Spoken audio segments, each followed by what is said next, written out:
We are live. Yay! Welcome to Friday. I apologize for the low light today. My natural light from the window is crap because it's raining. So it is what it is. I'm sorry. I am Old New Dude. He is, Richard York, Asher's trueborn son. and this is Davos 2. I love Davos. Uh, so we'll just jump right in. Take it away, Sounds Rich. good. Sounds good. Storm 10 Davos 2. I have come to take you to the dungeon. When he came up on deck, the long point of Driftmark was dwindling behind them while Dragonstone rose from the sea ahead. A pale gray wisp of smoke blew from the top of the mountain to mark where the island lay.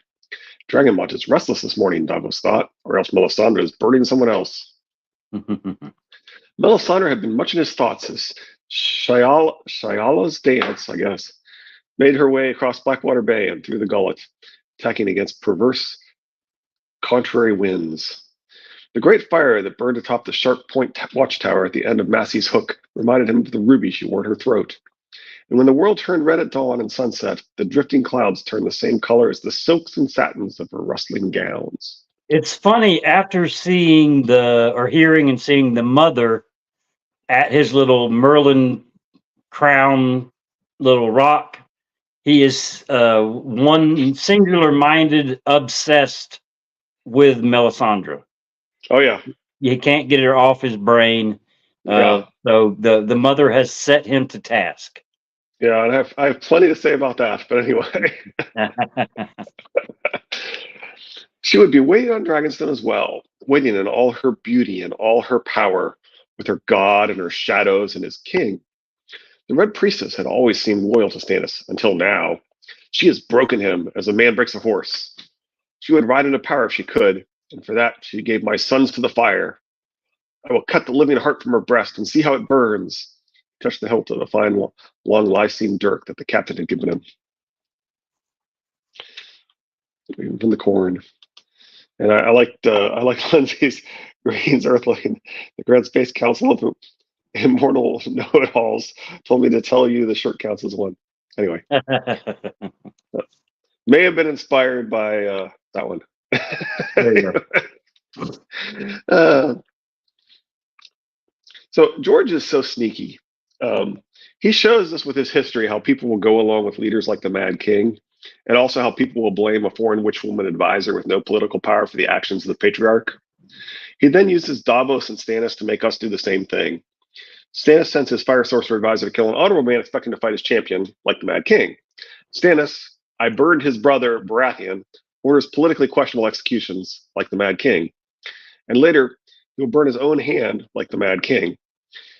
George uses Davos to make the readers engage in the same patriarchal attitudes that he's pointing out in his history. Right? right. You'll hear people say, Solis ordered the killings, or Melisandre ordered the killings. And Stannis says, I burned his brother. Well, I mean, everybody's like Stannis the Manus. Stannis is the man.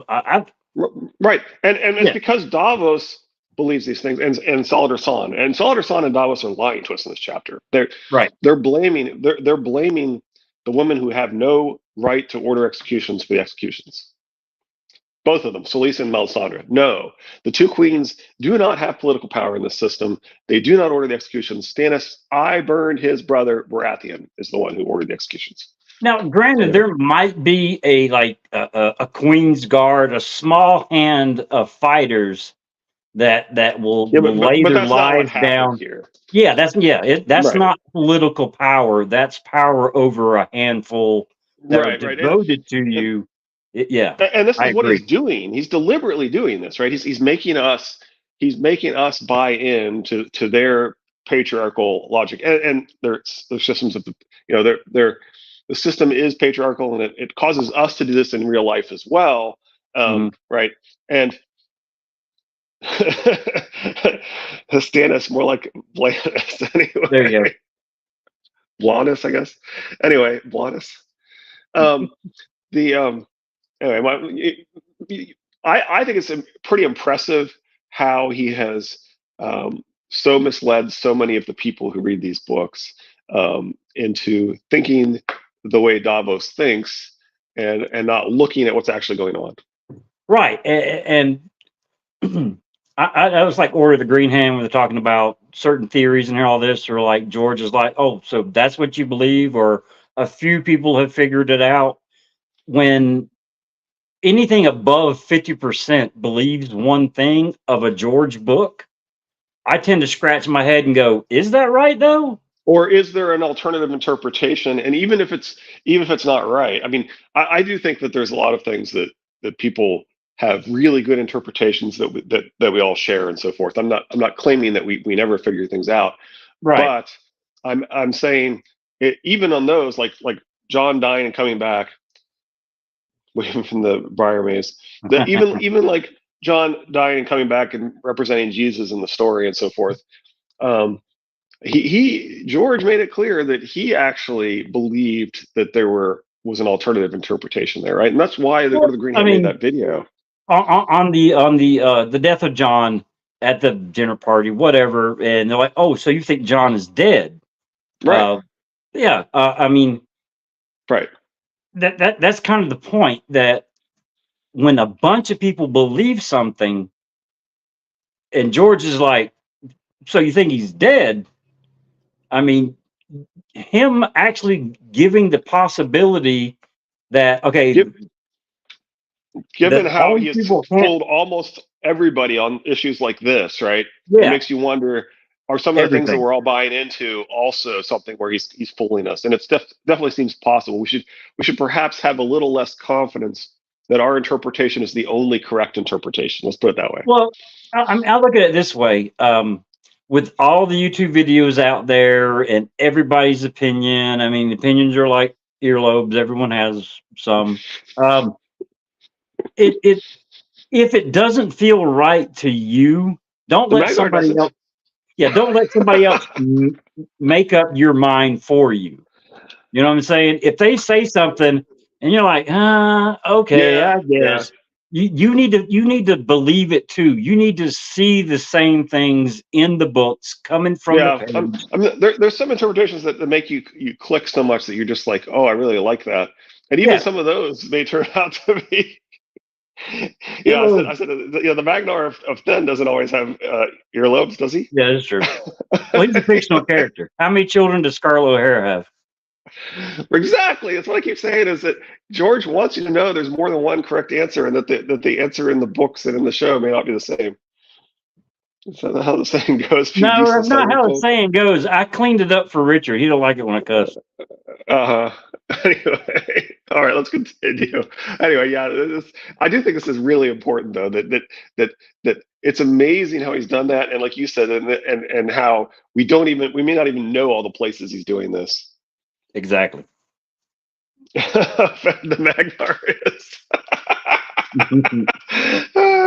Yep. The captain had been very kind to him. His name was Kurain, I guess. Sathmantes. I looked up that name, and it's usually a female name. It means like teacher or something. But anyway, his name was Kurain Sathmantes, a Lasini like Salador San, whose ship this was. He had the pale blue eyes you often saw on Lies, set in a bony, weather-worn face, but he had spent many years trading in the Seven Kingdoms. When he learned that the man he had plucked from the sea was the celebrated Onion Knight, he gave him the use of his own cabin and his own clothes, and a pair of new boots that almost fit. He insisted that Davos share his provisions as well, though that turned out badly. His stomach could not tolerate the snails and lampreys and other rich food Captain Crane so relished. And after his first meals at the captain's table, he spent the rest of the day with one end or the other dangling over the rail. Yeah, we've all been there. Yeah. Well, maybe Yeah. not literally Taco dangling over Tuesday a rail, being, but we know what he means. yeah. Dragonstone loomed larger with every stroke of the oars. Davos could see the shape of the mountain now, and on its side the great black citadel with its gargoyles and dragon towers. The bronze figurehead at the bow of Shayala's dance, I keep struggling with that one, sent up wings of salt spray as it cut the waves. He leaned his weight against the rail, grateful for its support. His ordeal had weakened him. If he stood too long, his legs shook, and sometimes he fell prey to uncontrollable fits of coughing and brought up gobs of bloody phlegm. It is nothing, he told himself. Surely the gods did not bring me safe through fire and sea only to kill me with a flux. So I wouldn't normally buy into this logic, but with Brantham leaping, this could actually be true. Yeah. As he listened to the pounding of the oarmaster's drum, the thrum of the sail, and the rhythmic swish and creak of the oars, he thought back to his younger days, when these same sounds woke dread in his heart on many a misty morn. They heralded the approach of old Sir Tristram's sea watch, and the sea watch was death to smugglers when Aerys Targaryen sat the Iron Throne. Interesting that he implies that he's heard it and that it's heralded that approach, and that it would have meant death, but he's not dead. So I'm not quite sure what that implies. Um, I wonder. One of the things that I think, is it Toodles, or was it, might be actually the Great Busey, um, who's the, where I really originally heard the triplet Targaryens from. Um, he believed that Davos actually was involved. That you would have needed a smuggler, somebody capable of getting Dany um, to Viserys, and that maybe Davos would have been involved in that. Yes, I guess I did just mention I was expecting to do that much in this chapter. Anyway, but that was That's another actually life. a really, really good theory. I mean, Yeah, I thought it was interesting. yeah. So yeah, it may be. I mean, other Or than maybe Oswell. A yeah, but number of it'd be earlobes freaking and awesome Nightmar's if it missing. was Davos, Yeah, yeah. but he just But doesn't realize it. but well, he doesn't think about it anyway. Yeah, yeah, because I mean, the furthest back we hear him and talking about that time is when he became the Onion Knight. But what was he doing prior to that? Or yeah, never No, mind. No, that would have it been couldn't before be. that. That would have been right Yeah, before it. and That so would it have been right wouldn't be before it. Davos. Yep. Okay, never mind. In the earlobes. But that was well. But it. You know, if the actual Tower of Joy happens after that, though. So anyway, Yeah, but that was another lifetime. He thought that was before the Onion Ship, before Storm's End, before Stannis shortened my fingers. That was before the War or the Red Comet, before I was a Seaworth or a knight. I was a different man in those days, before Lord Stannis raised me high. Lord Stannis, titles, titles. Of course, there you he go. was Lord at the time when he raised him, but still, the fact that he's thinking Yeah, of Stannis as a Lord is kind of interesting. Captain Crane had told him at the end of Stannis' hopes on the night the river burned. The Lancers had taken him from the flank, and his fickle bannermen had abandoned him by the hundreds in the hour of his greatest need. King Renly's shade was seen as well, the captain said, slain right and left as he led the Lion Lord's van. It is said his green armor took a ghostly glow from the wildfire, and his antlers ran with golden flames. Renly's shade. Davos wondered if his sons would return as shades as well. He'd seen too many queer things in the sea to say that ghosts did not exist. In a world with real magic, fake magic is far more effective, and that probably includes the leeches, right? I mean, I personally think that Melisandre can see the future. She saw the dead kings, and she took advantage of that to build faith in her, so that she could then convince Stannis to allow her to sacrifice Edric. yeah. Did none keep faith? He asked. Some few, the captain said. The queen's kin, them in chief.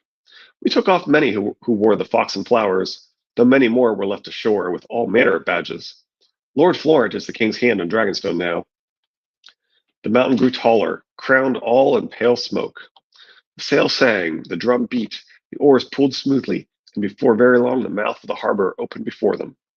Still empty, Davos thought, remembering how it had been before, the ships crowding every quay and rocking at anchor off the breakwater. He could see Salderson's flagship Valyrian moored at the quay where Fury and her sister had once tied up. The ships on either side of her had striped Lysine hulls as well. In vain he looked for any sign of Lady Maria or Wraith. A Uh, yeah, I wanted to say crowned, something about this too. yeah, Good. crowned all in pale smoke.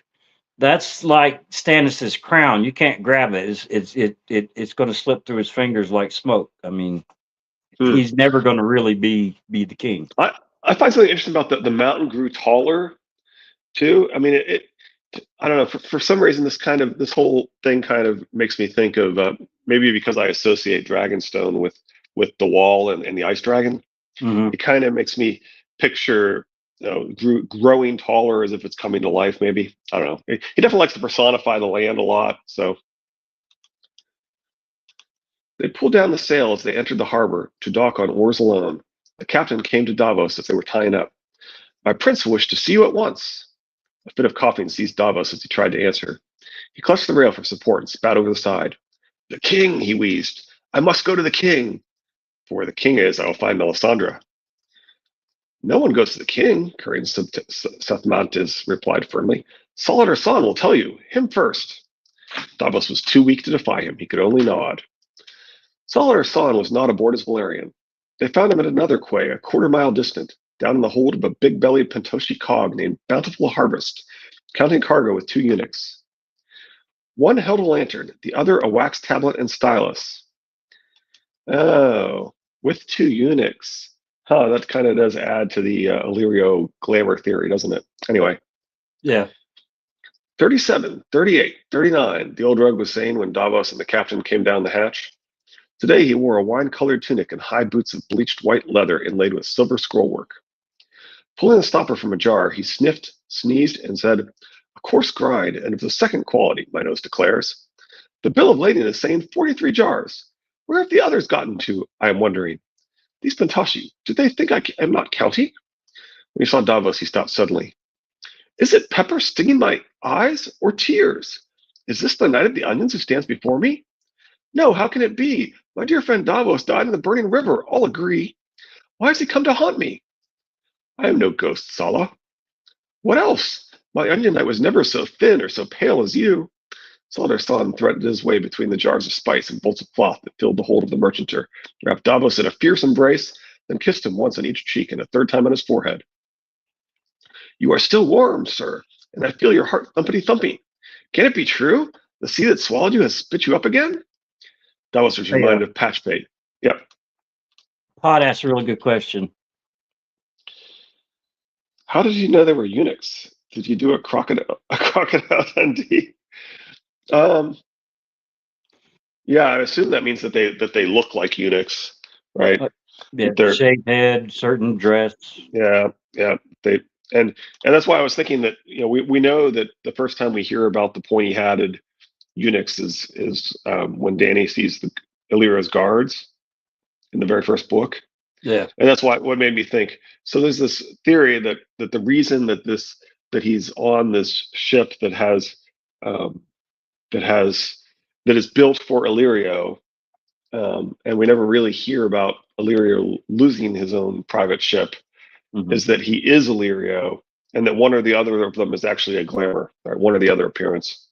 Well, he's got to be able to slip inside King's Landing and leave to be able to talk to Gorgeous. Right. So the fact that he's so mobile for a big man makes you wonder: is in fact the Illyrio as a big man actually the glamour, and Saladar San the real deal? Yeah. Anyway, Davos was reminded of Patchface, Princess Shireen's lackwit fool. He'd gone into the sea as well, and when he came out, he was mad. Am I mad as well? He coughed into a gloved hand and said, I swam beneath the chain and washed ashore on a spear of the Merlin King. I would have died there if Shayala's dance had not come upon me. Saladar San threw an arm around the captain's shoulders. This was well done, Coraine. You will be having a fine reward, I am thinking. By Isomar, be a good eunuch and take my friend Davos to the owner's cabin. Fetch him some hot wine with cloves. I am misliking the sound of that cough. Squeeze some lime in it as well. And bring white cheese and a bowl of those cracked green olives we counted earlier. Davos, I will join you soon, once I have bespoken our good captain. You'll be forgiving me, I know. Do not eat all the olives, or I must be cross with you. Davos let the elder of the 2 eunuchs escort him to a large and lavishly furnished cabin at the stern of the ship. The carpets were deep, the windows stained glass, and any of the great leather chairs would have seated 3 of Davos quite comfortably. The cheese and olives arrived shortly, and a cup of steaming hot red wine. He held it between his hands and sipped it gratefully. The warmth felt soothing as it spread through his chest. Saladar San appeared not long after. You must be forgiving me for the wine, my friend. These Pentoshi would drink their own water if it were purple. It will help my chest, said Davos. Hot wine is better than a compress, my mother used to say. You shall be needing compresses as well, I'm thinking. Sitting on a spear all this long time, oh my. How are you finding that excellent chair? He has fat cheeks, does he not? Who? Asked Davos, between sips of hot wine. Illyrio Mapatis. Well, I guess calling them eunuch makes it easier for Davos to know. Well, yeah, now he does, but he already knew apparently. Illyrium opatus, a whale with whiskers, I am telling you truly. These chairs were built to his measure, though he is seldom bestirring himself from Pentos to sit in them. A fat man always sits comfortably, I am thinking, for he takes his pillow with him wherever he goes. So Solidor knows that this is Illyrio's ship. Mm-hmm. And he's telling you that he doesn't leave, even though we know that he does. We know he does, yep. Yeah. Near Fastero. Charles says, are eunuchs a specific kind of people or job description, like a septa? Because a man cannot have his stuff and wear regular clothes. I'm assuming it was uh, a certain type of garb that is only worn by eunuchs to. Well, we know that they have pointy hats because Danny talks about this and stuff too, right? So Yeah. I assume that they're dressed as an unsullied guard. How is it you come by a Pentoshi ship? Asked Davos. Have you gone pirate again, my lord? He set his empty cup aside. Vile calumny! Who has suffered more from pirates than Solidor San? I ask only what is due me. Much gold is owed, oh yes, but I am not without reason. So in place of coin, I have taken a handsome parchment, very crisp. It bears the name and seal of Lord Alistair Florent, the hand of the king. I am made Lord of Blackwater Bay, and no vessel may be crossing my lordly water without my lordly leave, no. And when these outlaws are trying to steal past me in the night to avoid my lawful duties and customs, why, they are no better than smugglers, so I am well within my rights to seize them. The old pirate laughed. I cut off no man's fingers, though. What good are bits of fingers? The ships I am taking, the cargoes, a few ransoms, nothing unreasonable. Gave Davos a sharp look. You are unwell, my friend. That cough, and so thin. I am seeing your bones through your skin. Yet I am not seeing your little bag of finger bones. Old habit made Davos reach for the leather pouch that was no longer there. I lost it in the river. My luck. The river was terrible, Solidor said solemnly. Even from the bay I was seen and shuddering. Davos coughed, spat, and coughed again. I saw Black Beth burning in fury as well, he finally managed hoarsely. Did none of our ships escape the fire? Part of him still hoped. Lord Stefan, Ragged Jenna, Swift Sword, Laughing Lord, and some others were upstream of the pyromancer's pissing, yes. They did not burn, but with the chain raised, neither could they be flying. Some few were surrendering. Most rode far up the Blackwater, away from the battling, and then were sunk by their crews so they'd not be falling into Lannister hands. Ragged Jenna and Laughing Lord are still playing pirate on the river, I have heard, but who can say if it is so? Lady Maria? Davos asked. Wraith? Solidor San put a hand on Davos's forearm and gave a squeeze. No, of them, no. I am sorry, my friend. They were good men, your Dale and Allard, but this comfort I can give you. Your young Devon was among those we took off at the end. The brave boy never once left the king's side, or so they say. For a moment he felt almost dizzy. His relief was so palpable. He'd been afraid to ask about Devon. The mother is merciful. I must go to him, Sala. I must see him. Yes, said Solidor San, and you will be wanting to sail to Cape Wrath, I know, to see your wife and your two little ones. You must be having a new ship, I am thinking. His Grace will give me a ship, said Davos. Bolestani shook his head. Of ships, His Grace has none. Solidor San has many. The king's ships burned up on the river, but not mine. You shall have one, old friend. You will sail for me, yes? You will dance into Bravos and Mir and Volantis in the black of night, all unseen, and dance out again with silks and spices. We will be having fat purses, yes? You are kind, Sala, but my duties to my king, not your purse. The war will go on. Stannis is still the rightful heir by all the laws of the Seven Kingdoms. All the laws are not helping when all the ships burn up, I am thinking. And your king, well, you will be finding him changed, I am fearing. Since the battle, he sees no one but broods in his stone drum. Queen Selyse keeps court for him with her uncle, the Lord Alistair, who is naming himself the Hand. The king's seal she has given to this uncle, to fix to the letters he writes, even to my pretty parchment. But it is a little kingdom they are ruling, poor and rocky, yes. There is no gold, not even a little bit, to pay faithful Solidor San what is owed him, only those knights that we took off at the end, and no ships but my little brave few. A sudden racking cough bent Davos over. Solidor San moved to help him, but he waved him off, and after a moment he recovered. No one? He wheezed. What do you mean? He sees no one. His voice sounded wet and thick, even in his own ears, and for a moment the cabin swam dizzily around him. No one but her, said Salvador San, and Davos did not have to ask who he meant. My friend, you tire yourself. It is a bed you are needing, not Salvador San. A bed and many blankets, with a hot compress for your chest, and more wine and clothes. Davos shook his head. I'll be fine. Tell me, Sala, I must know. No one but Melisandre? Orsini gave a long, doubtful look and continued reluctantly. The guards keep all others away, even his queen and his little daughter. Servants bring meals that no one eats. He leaned forward and lowered his voice. Queer talking I have heard of hungry fires within the mountain, how Stannis and the Red Woman go down together to watch the flames. There are shafts, they say, and secret stairs down into the mountain's heart, into hot places where only she may walk unburned. It is enough and more to give an old man such terrors at something he can scarcely find the strength to eat. Sometimes. One thing to note here is that later on we're going to be told that Loras, or presumably his men, given that Loras is supposedly badly injured, has searched Dragonstone, and I question we're told Loras, which we're also told that he's critically injured. One of those things is probably, at least one of those two things is probably false, but it also makes me wonder if in fact there's things there that they can't find due to the secret passages and stuff. Yeah. Melisandre, Davos shivered. The Red Woman did this to him, he said. She set the fire to consume us, to punish Stannis for setting her aside, to teach him that he could not hope to win without her sorceries. The Lyseni chose a plump olive from the bowl between them. You are not the first to be saying this, my friend. But if I am you, I am not saying it so loudly. Dragonstone crawls with these Queen's men, oh yes, and they have sharp ears and sharper knives. He popped the olive into his mouth. I have a knife myself. Captain Carraine made me a gift of it. He pulled out the dirk and laid it on the table between them. A knife to cut out Melisandre's heart, if she has one. Salvador San spit out an olive pit. Davos, good Davos, you must not be saying such things, even in jest. No jest. I mean to kill her. If she can be killed by mortal weapons. Davos was not certain that she could.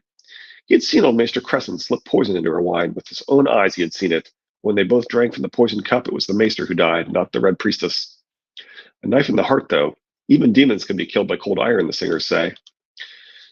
I do think that there's a couple different interpretations of what happened there. Well, actually, three. One is that we know that Melisandre doesn't really need to eat or drink.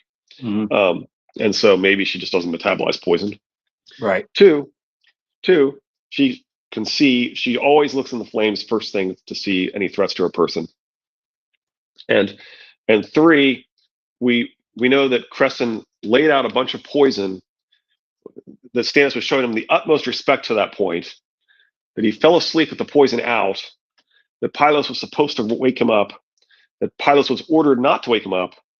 And so it seems quite possible that Melisandre had two different opportunities that she could have seen it coming and taken an antidote. Yeah. Now he blames her for exercising magic power he didn't believe she had before that.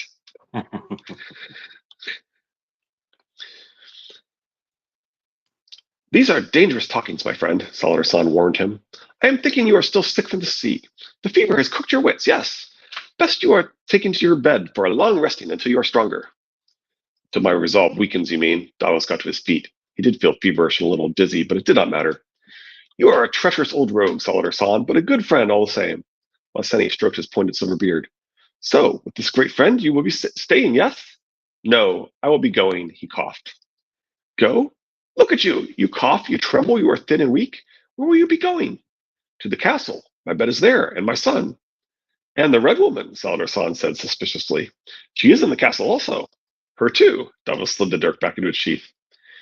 You are an onion smuggler. What do you know of skulkings and stabbings? And you are ill. You cannot even hold the dirk. Do you know what will be happening to you if you are caught? While we were burning on the river, the queen was burning traitors. Servants of the dark, she named them. Poor men. And the Red Woman sang as the fires were lit. Davos was unsurprised. I knew, he thought. I knew before he told me. She took Lord Sunglass from the dungeons, he guessed, and Hubbard Ramsden's sons. Davos is on something, starvation, dehydration, and sickness. Some really strong drugs, dry brain. Yeah, makes sense. Yeah, in fact, he specifically referred to Sunglasses as like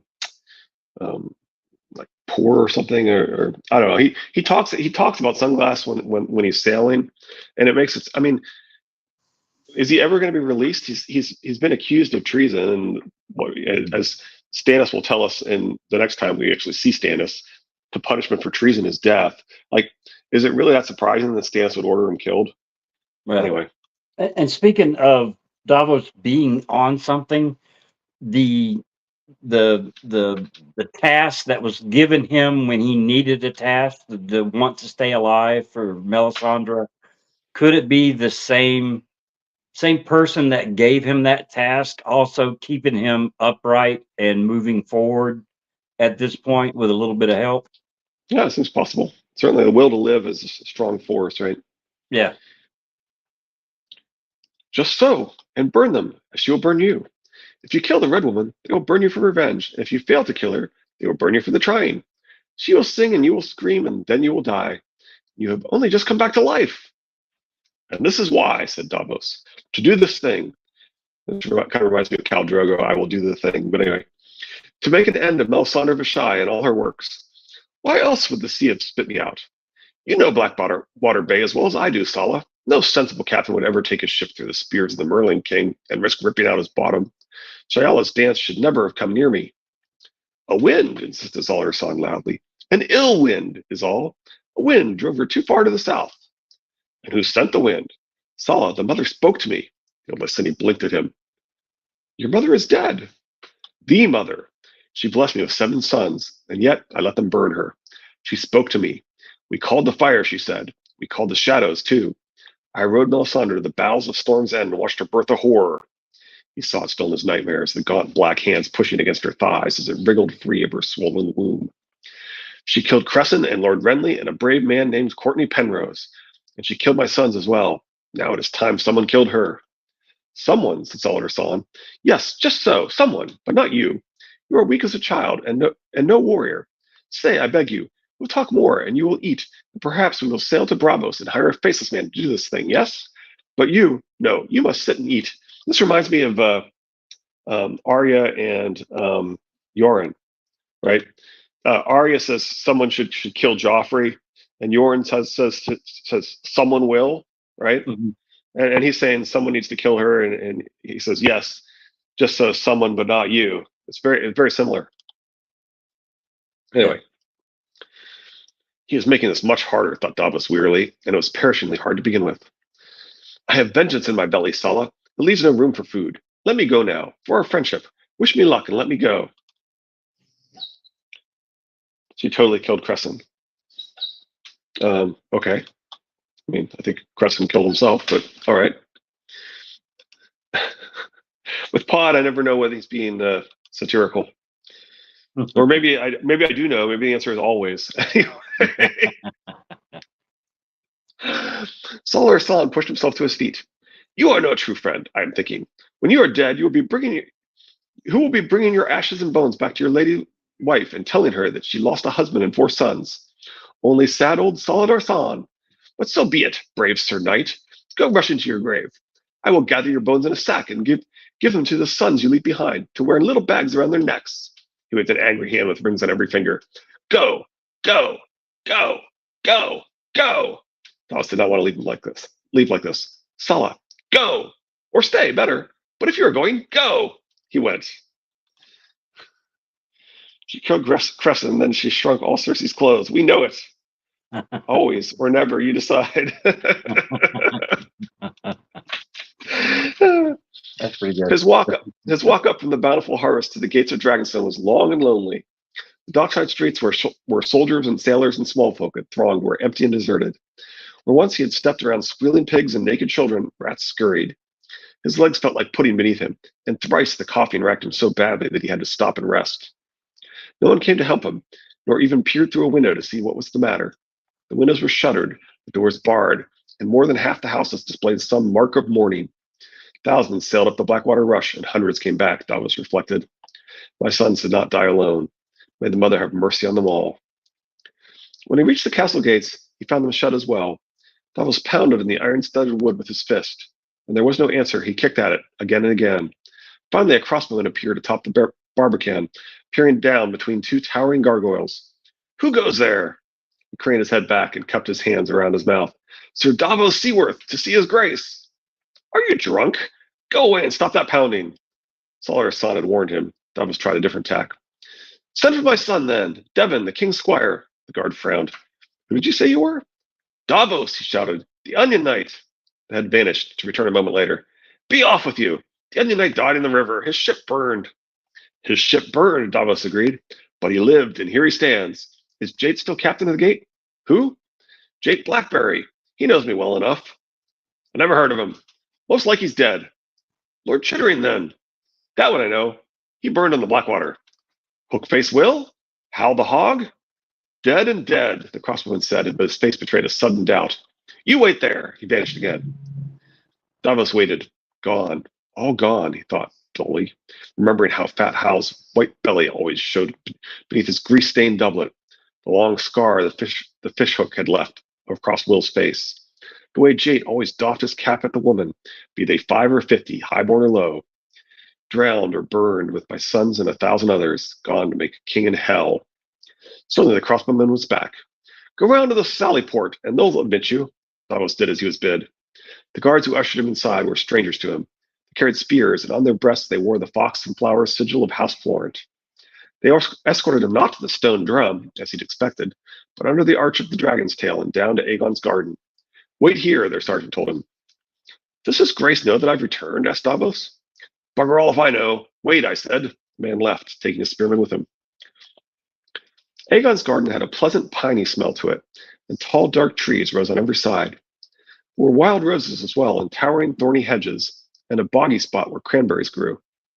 Why have they brought me here? Davos wondered. Then he heard a faint ringing of bells and a child's giggle, and suddenly the full Patchface popped from the bushes, shambling along as fast as he could go, with the Princess Shireen hot on his heels. You come back now, she was shouting after him. Patches, you come back.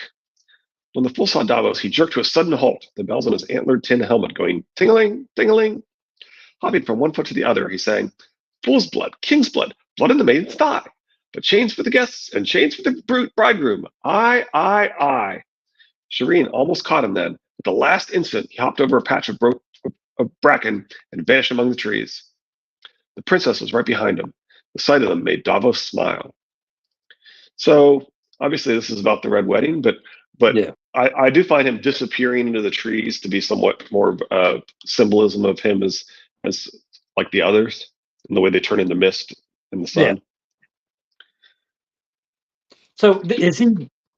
Are we thinking? Is he whited some kind of way? He's got the tattoo across his face. He's wearing water clothes. Magic. Yeah. Water magic, maybe. I mean, I although he's certainly very different from the elder brother. Yeah, without a doubt. But I mean, like I said, though, he's got tattoos covering his face, so, and he's wearing clothes. Being able to see what his skin looks like would be a little bit more difficult than your average person. Yeah, I don't know. So you're wondering, does he have black hands or something? Yeah, I mean that, or his skin is just chalky white and clammy and all that stuff. And I have always wondered, is ice magic really different from water magic, or are they the same thing? Given that ice and water are basically the same thing. Yeah, it's true. He had turned to cough in his gloved hand when another small shake crashed out of the hedge and bowled right into him, knocking him off his feet. The boy went down as well, but he was up again almost at once. What are you doing here? He demanded as he brushed himself off. Jet black hair fell to his collar, and his eyes were a startling blue. You shouldn't get in my way when I'm running. No, Davos agreed. I shouldn't. Another fit of coughing seized him as he struggled to his knees. Are you unwell? The boy took him by the arm and pulled him to his feet. Should I summon the maester? Davos shook his head. A cough. It will pass. The boy took him at his word. We were playing Monsters and Maidens, he explained. I was the monster. It's a childish game. My cousin likes it. Do you have a name? Sir Davos Seaworth. The boy looked him up and down dubiously. Are you certain? You don't look very knightly. I'm the Knight of the Onions, my lord. The blue eyes blinked. The one with the black ship? You know that tale?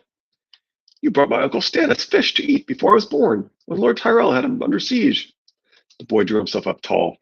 I am Edric Storm, he announced. King Robert's son. Of course you are. Davos had known that almost at once. The lad had the prominent ears of a Florent, but the hair, the eyes, the jaw, the cheekbones, those were all Baratheon. Did you know my father? Edric Storm demanded. I saw him many a time while calling on your uncle at court, but we never spoke. My father taught me to fight, the boy said proudly. He came to see me almost every year, and sometimes we trained together. On my last name day, he sent me a warhammer just like his, only smaller. They made me leave it at Storm's End, though. Is it true my uncle Stannis cut off your fingers? Only the last joint. I still have fingers, only shorter. Show me. Davos peeled his glove off. The boy studied his hand carefully. He did not shorten your thumb? No, Davos coughed. No, he left me that. He should not have chopped any of your fingers, the lad decided. That was ill done. I was a smuggler. Yes, but you smuggled in fish and onions. Lord Stannis knighted me for the onions and took my fingers for the smuggling. Pulled his glove back on. My father would not have chopped your fingers. As you say, my lord. Robert was a different man than Stannis, true enough. The boy is like him. Aye, and like Renly as well. That thought made him anxious. Wow, he is like Renly. Kin, Melisandre will convince Stannis to kill. What if Davos drowned and he's like Patchface now? Yeah, maybe. That's what he's saying. He's wondering if he's mad. The boy was about to say something more when they heard steps. Davos turned. Sir Axel Florent was coming down the garden path with a dozen guards in quilted jerkins. On their breasts they wore the fiery heart of the Lord of Light. Queen's men, Davos thought. A cough came on him suddenly. Sir Axel was short and muscular, with a barrel chest, thick arms, bandy legs, and hair growing from his ears. The Queen's uncle, he'd served as castellan of Dragonstone for a decade, and had always treated Davos courteously, knowing he enjoyed the favor of Lord Stannis. But there was neither courtesy nor warmth in his tone as he said, Sir Davos, and undrowned, how can that be? Onions float, sir. Have you come to take me to the king? I've come to take you to the dungeon. Sir Axel waved his men forward. Seize him and take his dirk. He means to use it on our lady. Melisandre doesn't see everything, but she does see threats. Yeah. Up next, Storm 11, Jaime 2. Too much horseshit and hoping to dream of Cersei. I wonder if it was her seeing in the flame or if somebody did rat on him. Yeah, it's definitely possible. Yeah. He was speaking loudly. Salladhor Saan talks about how he was speaking too loudly. God, with that description, how could Val not jump at the chance to get up on that sport?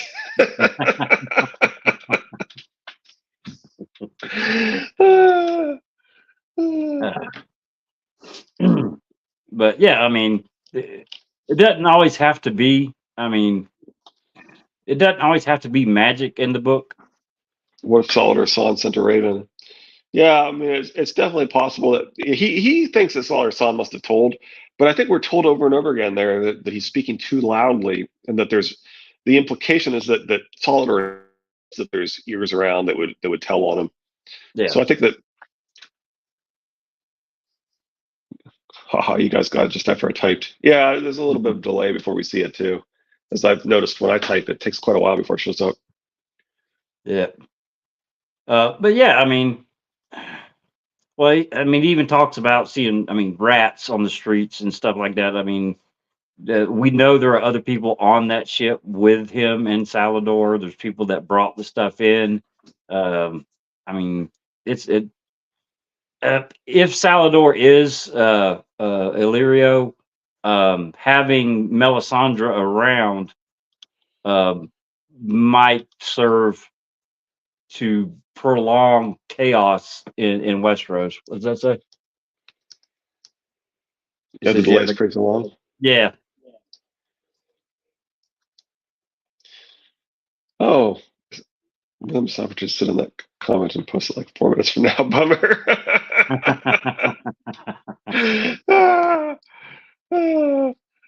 The delay isn't that much longer than it is to show up on YouTube. Yeah, I think it's like 11 seconds or something like that. Because I pulled up the YouTube just to have it. I always pull it up and then switch. Well, I was just trying to see if it's faster, and Lady Thistle's comment came through almost as quickly to StreamYard as it did to YouTube. Okay. For what that's worth. Yeah. Also, something else. As bad a shape as Davos is in, everybody's telling him you need to take a break. The Salador is really worried about him, and he's sent to the dungeons, but he gets better in the dungeons. Right. Well, I mean, he's certainly well treated in the dungeons and given nice food and so forth too, right? Yeah, but I've just But never heard of anybody the flux getting better in a dungeon.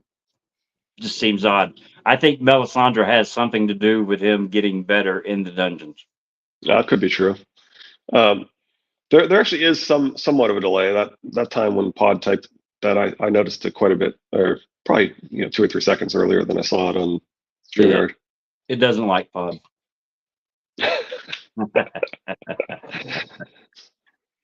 Anyway, anything else we need to discuss?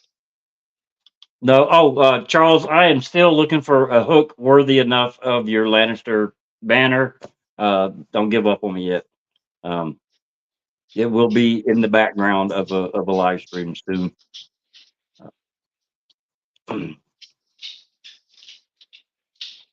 Nobody And of course, does. it's going to be a good Monday. Jamie chapter.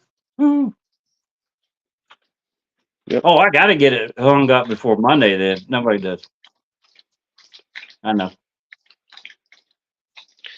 Off-brand tinfoil. Mel made it so Davos can steal life from his cellmate, which is this is why Ooh, she put them together.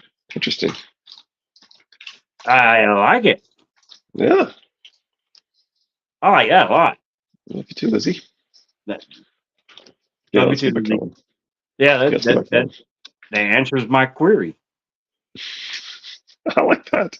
Yeah, Uh, our group is so smart. I don't know if y'all heard that or not, but that's a pretty loud pop. yeah, I think I did hear that actually. Okay.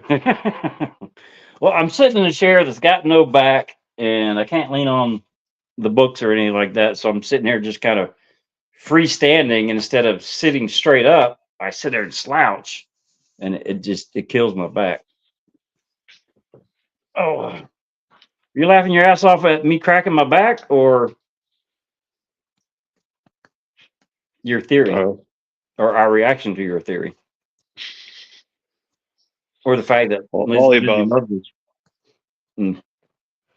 All right. Well, it's Friday, and on every Friday, I try to tell everybody, hey, please have a safe, fun, and enjoyable weekend. Like I said, it's pretty crappy weather here, so hopefully y'all are having better weather. Um, and big news! I went from 188 subscribers from Wednesday to now it is 189. So I mean, Ooh, that's really big. I know. Yeah, I think I checked mine as like 18. So you like 10 times mine. you would think as many times as we tell people about your channel, your theories, your videos, all 7 of them, that I mean, we should be like, I mean, at least up to 1 million by now, you know? Oh, of course. Yeah, Because we've told a million people. yeah, Or at least 189. yeah, at least 189, yeah.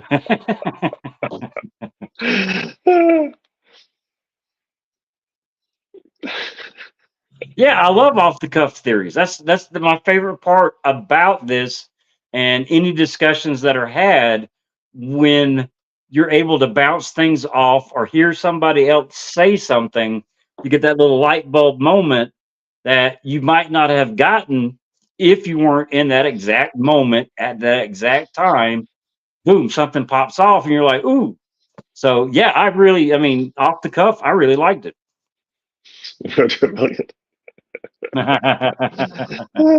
Hey man, every road starts with one step. Yeah, we're coming for um, who would that be? Now, order Gray the green Gray hand. Watch out, we're coming after you. We're gonna catch you. Gray has like maybe a couple 100,000. Yeah, Um, gotta start um, small, man. yep, yep, 189. We only got a couple 100,000 to go. It's just numbers. Call the There you go. Call Bears. the banners. Math is not my friend. Yeah, we can totally afford a Super Bowl commercial, of course. Yeah.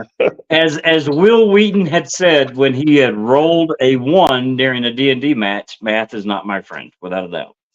So, all All right. right, let's wrap up. Yeah, let's wrap up. All right, it's Friday. Be good. Have a good weekend. We'll see everybody Monday for a very good Monday because it's a Jamie chapter, and I'm going to be happy. Of So course. y'all take care. Thank y'all for joining us, and have a good weekend. Bye. You too. Take it easy, Richard. Bye.